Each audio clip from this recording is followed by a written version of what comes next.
Welcome back to the deep dive. I want to start today by asking you to picture a lawyer.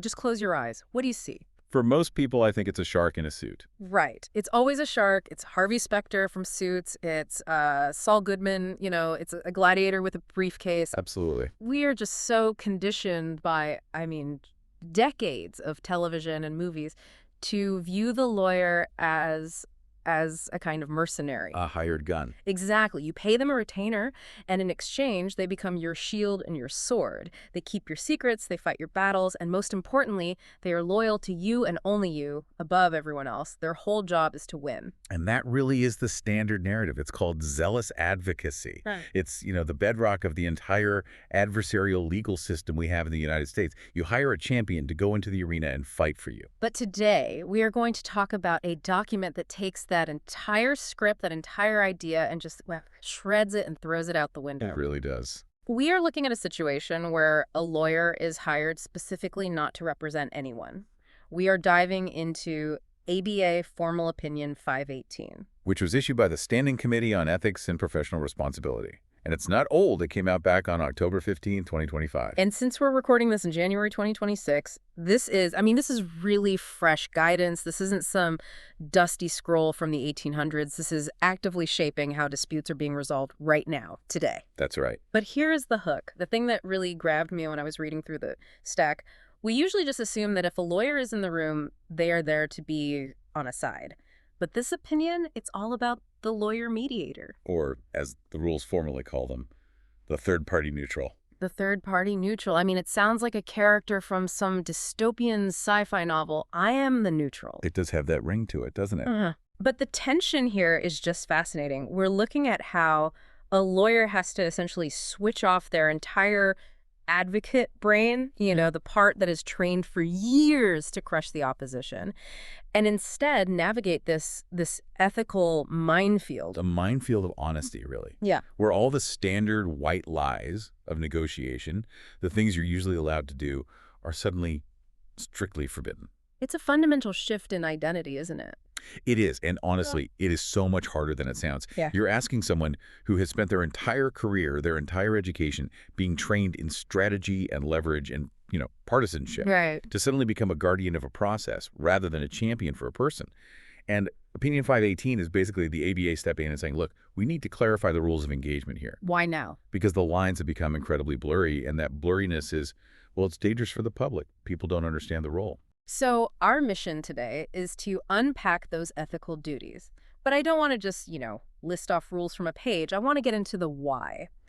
Why does neutrality in this context mean something so different than just sitting in the middle and shrugging your shoulders? It's an active role, not a passive one. And I really want to highlight the danger zone for the unrepresented party, the regular person who walks into a mediation without their own lawyer and thinks that the nice, calm mediator is going to save them. That is the absolute crux of the problem. It's the confusion of roles. Okay, so let's start right there with that identity shift. We need to define this creature.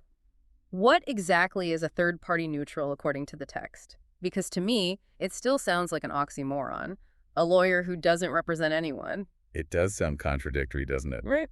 But if we look to the source, we look to Model Rule 2.4. It defines a third-party neutral as a lawyer who assists two or more persons, and this right here is the key phrase, who are not clients of the lawyer. Who are not clients. To reach a resolution of a dispute. That seems like a massive tripping hazard right out of the gate. They are paying the lawyer, aren't they? Usually if I pay a lawyer, they are my lawyer. And that is the very first misconception that this opinion tries to tackle. In mediation, you're paying for the process. You're not paying for representation. What's the difference in practice? Well, think about it this way. If you hire a lawyer to sue your neighbor because their tree fell on your fence, that lawyer represents you. Their goal is your victory. Their job is to get you the most money possible from that neighbor. Okay, standard lawsuit. But if you and that same neighbor decide to hire a lawyer to mediate the dispute, that lawyer represents neither of you. So who are they fighting for? They're fighting for the resolution, for the deal, not for the win of either side. Their client, in a sense, is the agreement itself. Okay, but let's look at the psychology here because I think this is where it gets tricky. The opinion talks about unique problems, which is a reference to comment 3. I call it the halo effect. That's a great way to put it. Let's strip away the legalese for a second. Imagine a real scenario. Let's say you're a bakery owner. You founded this place 10 years ago with a partner. Now you're splitting up. It's emotional, it's messy, there are assets and recipes to divide. A very common, very difficult situation. You walk into a conference room, and there's this person at the head of the table, the mediator. They're wearing an expensive suit. They have a law degree on the wall behind them. They speak in that calm, authoritative lawyer voice. What does your brain do? Your brain instantly categorizes them. Right. My brain, anyone's brain, it just categorizes them. Protector. You think, thank God an adult is in the room. This person knows the law. They won't let me sign something stupid. That is exactly the psychological trap the ABA is worried about. It isn't just a simple misunderstanding. It's a cognitive bias. We are conditioned by society to see lawyers as advocates. We see the suit. We think, ally. You see that suit, you see that degree, and you assume all the protections are there. You assume fiduciary duty. You assume attorney-client privilege. You assume that if you are about to walk off a financial cliff, they will grab your arm and pull you back. But in this room, under Opinion 518, that suit, it's just a suit. The protections aren't there. In a representational sense, yes. That suit is not there to save you. It's there to save the deal. And Opinion 518 is essentially a giant warning label that the lawyer-mediator has to metaphorically slap on their own forehead. What does the label say? It says, I am not your friend. I'm not your advocate. I'm not your lawyer. Wow. That feels incredibly harsh. If I'm that bakery owner and I'm about to agree to give my partner the big industrial ovens because I don't realize they're worth, say, $50,000, I expect the expert in the room to say something. And if they do, if they lean over and say, hey, those ovens are worth a lot more than you think, they have likely just violated their ethical duty of neutrality. That is wild. It goes against every instinct of a helper or a professional. It does. So, what does the opinion say the lawyer-mediator must do to prevent this misunderstanding? Because clearly, just sitting there in a suit isn't enough. They have to do something proactive. They do. It falls under Rule 2.4b. There's an explicit requirement. The lawyer-mediator must inform unrepresented parties that the lawyer is not representing them. It's a mandatory disclaimer. But come on, is it really enough to just say, hey, just so you know, I'm not your lawyer? Because people hear disclaimers all the time. We click accept on terms and conditions we've never read. Of course. If the mediator just mumbles, by the way, I'm a neutral, the bakery owner is still going to be thinking, yeah, you're a lawyer, you got my back. The ABA actually anticipates that cynicism. That's why they use what's called the reasonably should know standard. Okay, break that down. The rule says that if the mediator knows, or reasonably should know, that a party doesn't understand the role, the mediator has a duty to stop everything and explain the difference. So it's an active duty. You have to diagnose confusion. Yes. It's not a check-the-box disclaimer. You have to look at them. You have to listen to their questions. You have to look in their eyes and see if they actually get it. If they ask a question like, so what do you think I should ask for?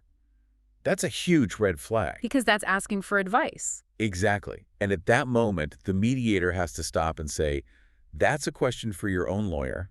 I can't answer that, and let me explain again why. The opinion also makes this really interesting distinction about who is in the room.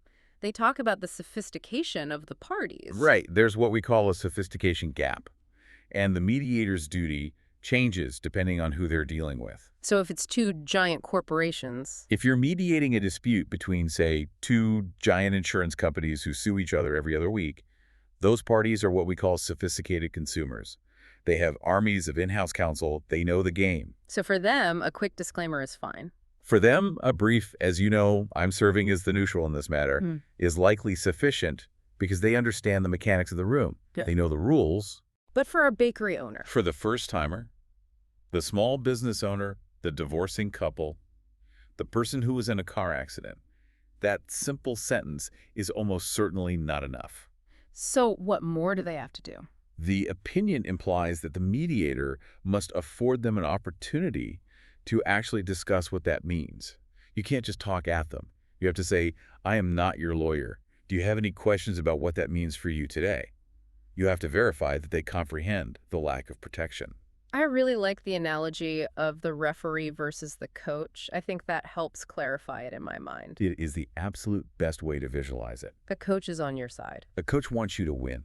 They will call plays for you. They'll shout advice from the sidelines. They'll argue with the ref on your behalf. Their loyalty is to you and your victory. And the referee. The referee just wants the game to be played fairly and to finish according to the rules. They're loyal to the game itself. So if you're a quarterback and you walk up to the referee in the middle of a play and ask, "Hey, ref, what play should I run to score a touchdown?" what does the referee say? The referee cannot answer that. It's not their job. Because if they did, they'd be fixing the game. They'd no longer be neutral. Precisely. If the ref whispers, "They're weak on the left side, throw a Hail Mary," they are no longer neutral. They've become a participant in your strategy. And in mediation, the lawyer-mediator is the referee. Yes, but because they are wearing a lawyer uniform, the players keep running up to them and asking for coaching advice. And I have to imagine that resisting the urge to coach is the single hardest part of the job. You see someone making a bad play, and every instinct in your body wants to fix it. It requires immense discipline. And this leads us perfectly into the area where that discipline is tested the most, which is what the opinion calls the best interest fallacy. Okay, this is the part that I think will really frustrate a lot of our listeners. It certainly frustrated me when I first read it. It's very counterintuitive. We generally assume that if a lawyer is involved, they have a fiduciary duty to act in a client's best interest. I mean, if they don't, that's malpractice. I can sue them for that. Correct. Under the model rules for advocates, acting in the client's best interest is the North Star. It is completely non-negotiable. Your entire job is to maximize their position. But Opinion 518 says, and please stop me if I'm interpreting this too broadly, a lawyer-mediator cannot seek to achieve a party's best interest. That is a 100% correct interpretation. Their goal is resolution, regardless of where the party's individual interests lie. So if the parties agree to a settlement that is, frankly, a terrible deal for one of them, maybe our bakery owner gives up way too much equity out of emotion, but it resolves the dispute and was reached voluntarily. The mediator has done their job successfully. Okay, but let's play this out in the real world. You have two people screaming at each other in separate rooms. The mediator's going back and forth. The mediator knows for a fact that party A is about to make a catastrophic mistake, a math error, essentially, or they are forgetting to ask for a key asset, like the customer list. A very real possibility. You're saying the ethical thing for the mediator to do is what? Sit there and watch them drive off the cliff. It feels brutal, doesn't it? But yes, ethically they must. If the mediator steps in and corrects the math error or suggests asking for the customer list to save party A. They've just disadvantaged party B. Exactly. They are no longer neutral. They have tipped the scales. They've put their thumb on the scale in favor of party A. That just sounds like malpractice to me. How can you watch that happen? For a representative, for an advocate, it would be malpractice not to intervene. But for a neutral, intervening is the malpractice. Why? Because if you intervene, you are arguably defrauding party B, who came to the table believing they were dealing with an impartial facilitator, not a secret co-counsel for party A. You've broken your promise of neutrality to them. So are they gagged then? Can they not say anything about the law at all? Because if I hire a lawyer to mediate, I want their legal brain in the room. I don't just want a marriage counselor. I want someone who knows the statutes. No, they're not gagged. And this brings us to a distinction that is incredibly important but frankly often misunderstood. It's the difference between providing legal information and giving legal advice. This line seems blurry. It's a razor's edge, but it's everything. Walk us through what the opinion calls the tribunal loophole, because I found this part fascinating. Okay, so a mediator can discuss how a tribunal, which is just a fancy word for a court or a judge, might resolve a question. They are allowed to provide objective legal information. Give me an example. A mediator can say, based on current case law in this jurisdiction, judges have typically ruled that a non-compete clause longer than 2 years is unenforceable. Okay, so they can predict the weather. They can say, it looks like rain is coming. That is the perfect analogy. They can say, it looks like rain, but they cannot say, therefore, you should buy this specific umbrella. I see the distinction, but it feels incredibly thin. You're telling me I can tell them the storm is coming, but I can't tell them to put on a coat. It is a razor-thin line, I admit it. But crossing it moves you from being a provider of objective information to a counselor on subjective strategy. One is a fact, the other is a recommendation. Exactly. If the mediator says a judge is likely to dismiss your case, that is a prediction based on their legal knowledge and experience. That's information. But if they take the next step and say, therefore, this settlement is in your best interest and you should take it. That's advice. That's advice. because they are connecting the legal fact to that person's specific personal decision-making. They're telling them what to do. It seems like such a semantic trap. I mean, one slip of the tongue and you've committed an ethical violation. It is semantic, but it has huge consequences. If a mediator crosses that line and gives legal advice, they risk accidentally forming a client-lawyer relationship. The restatement of the law governing lawyers actually warns about this very thing. And what happens then? The whole thing blows up. Their neutrality is destroyed. They are conflicted out of the case. And even worse, if the deal goes south later on, that party can come back and sue the mediator saying, you were my lawyer and you gave me bad advice. So the mediator has to be this walking encyclopedia of legal reality. Here is what the law says. Here is what the court might do. But they have to stop short of telling the person what to do with that information. You've got it.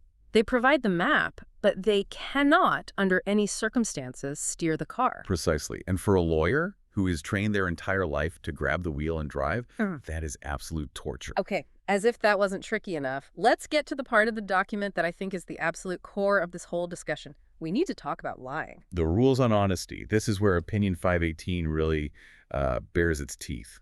And I want to push on this concept of puffery, because in the legal world, and to a layperson, it just sounds like a cute professional word for lying. It does. If I tell you, my client won't take a penny less than $1 million, and I have an email in my pocket from my client saying, please just get me $500K, how is that not fraud? It feels like fraud to a layperson. It absolutely does. But to understand why it's not, we have to first look at the rules for advocates, the lawyers who are actually representing a side. This is governed by Rule 4.1. What does that say? It says that a lawyer is forbidden from making a false statement of material fact. But, and this is a huge but, there is a carve-out. The famous puffery carve-out. Correct. Under what the rules call generally accepted conventions in negotiation, certain things are simply not considered to be facts. So the legal system has just decided some lies don't count. In a way, yes. The courts and the ethics committees have basically decided that negotiation is a game of poker. And in poker, bluffing is not just allowed, it's part of the game. So give us the concrete examples. What counts as a legal lie or puffery?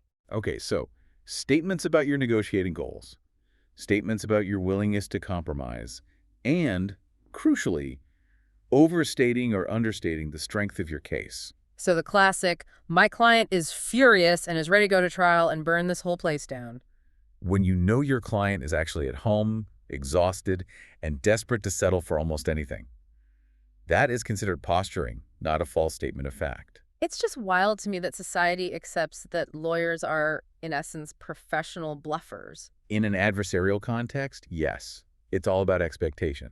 If I'm buying a used car and the salesman says, this is the best car on the lot, I don't take that as a sworn statement of engineering quality. You take it as sales talk. Right. It's puffery. If a lawyer in a negotiation says, we will never settle for that amount, the other lawyer knows to take that with a massive grain of salt. It's expected. It's part of the dance. Okay, so that's the status quo for advocates. Yeah. We expect them to lie, to puff to get the best deal for their client. Now, enter the lawyer-mediator? And here is the twist.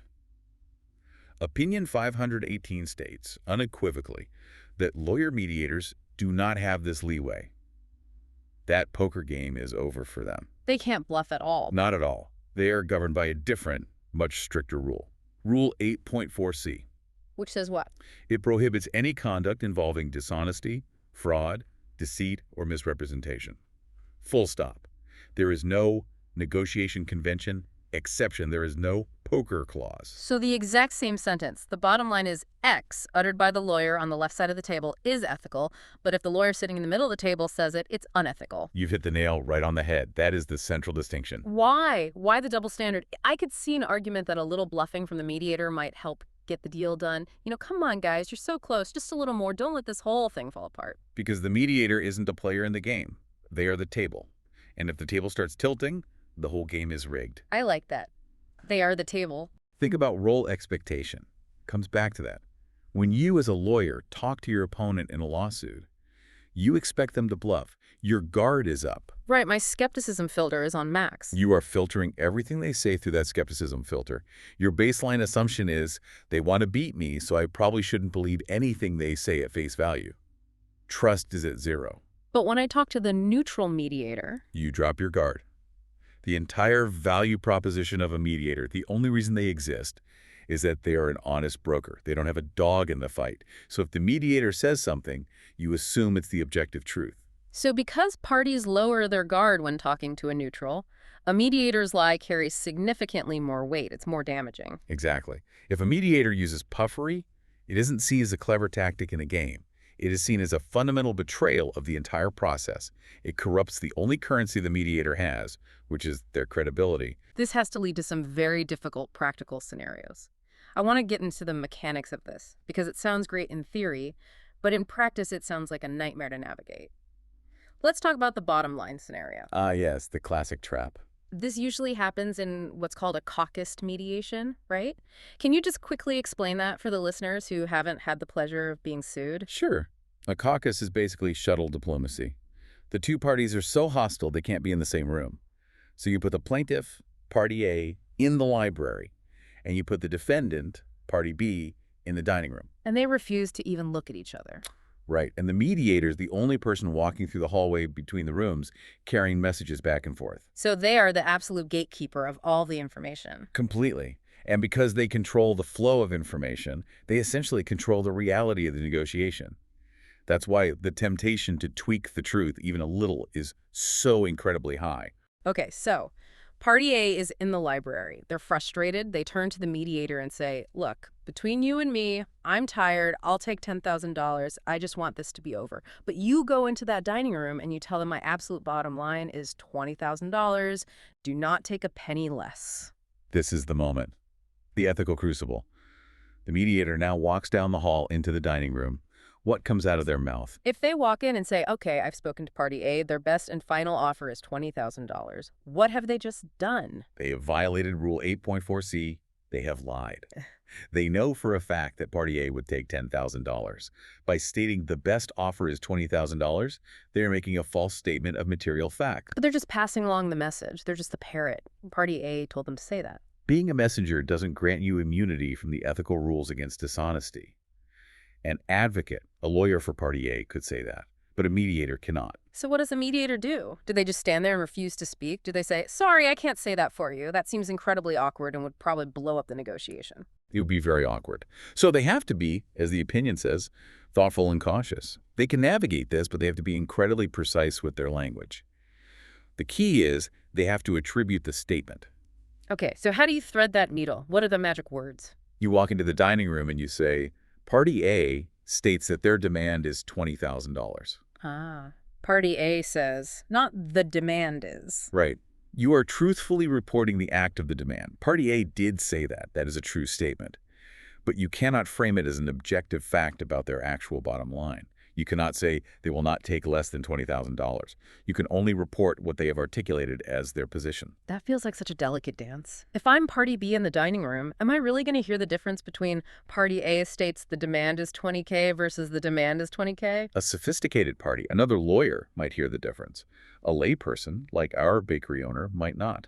But for the mediator, that tiny difference in phrasing is the entire difference between keeping their license and facing an ethics board. The text also warns mediators to avoid adding inappropriate gloss. I love that phrase. It sounds like something you'd put on a painting to make it shiny. It basically refers to exaggeration or embellishment.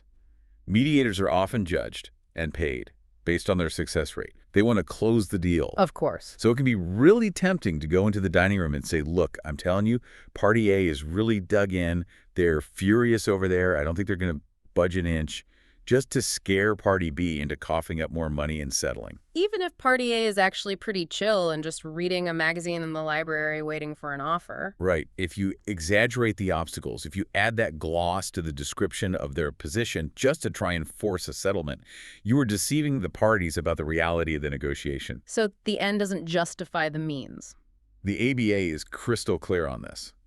The end getting a settlement does not justify the means if the means involve any form of deception. It really strips the mediator of a lot of tools that people think are essential for negotiation. I mean, manipulation is a huge part of conflict resolution in most contexts. It strips them of dishonest tools.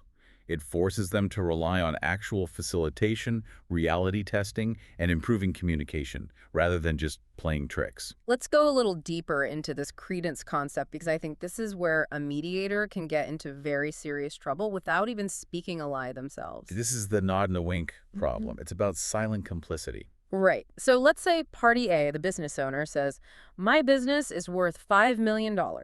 And the mediator knows for a fact it's worth maybe $2 million because they saw the official tax returns an hour ago. A common scenario. One party has an inflated sense of value. If the mediator then goes to party B and presents that $5 million number with a serious face, without comment, what's the issue? The issue is giving credence to a known falsehood. If they pass that information along in a way that suggests, this seems like a reasonable number to me, or even just by not challenging it, they are being complicit in the misrepresentation. So silence can be a lie. In a way, yes. If your silence or your nonverbal cues, like nodding along while someone says something you know is false, validates that falsehood, you are giving it credence. Rule 8.4c is broad. It covers conduct, not just words. If you nod along while someone lies, you are participating in the lie. Wow. This sounds absolutely exhausting. You have to constantly monitor your words, your tone, your body language, and even your silence. It is a role of constant active vigilance. There's no coasting. I want to circle back to something we touched on earlier, which is the whole confidentiality versus privilege issue. This is another one of those fine legal distinctions that I think regular people mix up constantly, and it can really bite them. It is the source of so much confusion, and it's another one of those danger zones for unrepresented parties. So everyone knows that mediation is confidential. You go in, everyone signs an agreement that says what happens in this room stays in this room, what happens in Vegas stays in Vegas. Correct. The process is bound by a duty of confidentiality, usually by statute or by contract. But, and this is the important part, that is not the same thing as attorney-client privilege. Not at all. They are completely different animals with different origins and different levels of protection. What is the practical difference for the listener, for our bakery owner in that room? Attorney-client privilege is a shield. It is one of the strongest protections in the law. It prevents your lawyer from ever being forced to testify against you about what you told them. It's absolute, and it belongs to you, the client. Okay. And mediation confidentiality. Mediation confidentiality belongs to the process. It's designed to encourage open settlement talks. But it's not absolute. It has exceptions, such as if there's a threat of future crime or harm, or in cases of professional malpractice against the mediator themselves. The key thing for the mediator is that they must ensure the parties understand that the source of the confidentiality is the contract they signed to mediate, not the relationship with the mediator. So you can't confess a crime to a mediator and expect the same absolute ironclad protection you get when you confess it to your defense attorney. You absolutely cannot, and that's a huge aha moment for many people. And again, it goes right back to the danger for the unrepresented party. If they're in there spilling their guts to you, telling you all their secrets because they think you're their priest or their attorney. You have an affirmative duty to stop them. You have to say, wait, I need to remind you, I am not your counsel. This conversation is confidential under the mediation rules we agreed to, but that's different from privilege, and I am not your lawyer. It feels like a mediator has to constantly be the bearer of boundaries. Stop, I'm not your lawyer. Stop, I can't tell you if that's a good deal. Stop, I can't lie for you. That's a great way to put it. It is a role of restraint. You are defined much more by what you cannot do than by what you can do. So let's revisit that unrepresented party one last time. Our bakery owner, they've been at it for hours. They're exhausted. They're emotional. They look the mediator right in the eye, totally desperate, and they ask the million-dollar question, what should I do? This is the moment of truth for the mediator, the ultimate test. It's just human nature to want to answer that question. You want to help. You want to say, take the deal, it's great, or run away from this, it's a total scam. If I'm the mediator and I'm a decent human being, how do I not answer that? You have to bite your tongue so hard it bleeds. The opinion and the rules provide the script. There's only one right answer. And that answer is? I cannot tell you what to do. My role prevents me from giving you advice. You should seek legal advice from counsel of your choice. Even if the person tells you they can't afford a lawyer, even if they're crying. Even then, you could provide them with resources. You can refer them to the local bar association or to legal aid services. You can pause the mediation to give them time to find a lawyer. But you cannot become their lawyer just because they need one. Because if you do, You cease to be the neutral. The entire process is compromised. You cannot be both the referee and the coach at the same time. that requires a level of professional discipline that I think is incredibly rare. It is so hard to watch someone make a mistake and not step in to stop them. It is. But the alternative is far worse. If the mediator starts giving advice to the weaker party, they lose their impartiality. And once impartiality is gone, the whole mediation process collapses.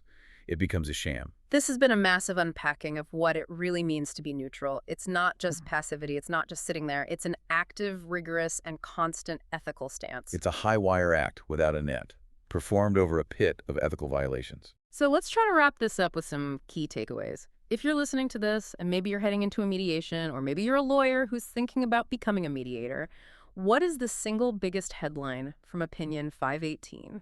The headline is that lawyer-mediators are not just lawyers light. They are a completely different species with a different ethical DNA. Different DNA, I like that. It's a mutation. It is. The moment you put on the mediator hat, you are revoking your license to lie. That socially accepted permission for puffery that advocates enjoy. It is gone. Vanished. And for the consumer, for our bakery owner who might be listening. For the consumer, you have to realize that the ultimate commodity in any mediation is credible neutrality. The whole reason these rules are so strict about honesty is that if a mediator deceives anyone to get a deal, they destroy the trust required for the role. If you can't trust the referee, the game just falls apart. Exactly. And please remember, just because they are a lawyer doesn't mean they are your lawyer. Engraving that distinction in your mind is a shield that protects you from disappointment and protects the mediator from malpractice. You got it. Okay, here's my final thought for everyone to chew on as we close out. We accept as a society that the lawyers who represent us can exaggerate, bluff, and use puffery as part of the game. We actually pay them to do it. We too, we expect it. But this opinion, Opinion 518, it draws such a hard line in the sand. It basically proves that in the eyes of the ABA, neutrality requires a higher standard of honesty than advocacy does. That is a very profound way to put it. The neutral is held to a higher standard of truthfulness than the advocate. So it makes me wonder. In a room full of sharks and gladiators all playing their angles, does this mean the neutral is actually the only honest lawyer in the room? And if that's the case, what does it say about our justice system that honesty is the exception, not the rule? That is a fantastic and troubling question for another deep dive. Something to mull over the next time you find yourself in any negotiation. Do you rely on the referee, to be honest, or do you just assume everyone is playing an angle? Assume the angle, but hope for the neutral. There it is. Thanks for listening to The Deep Dive. We'll catch you on the next one. Stay curious.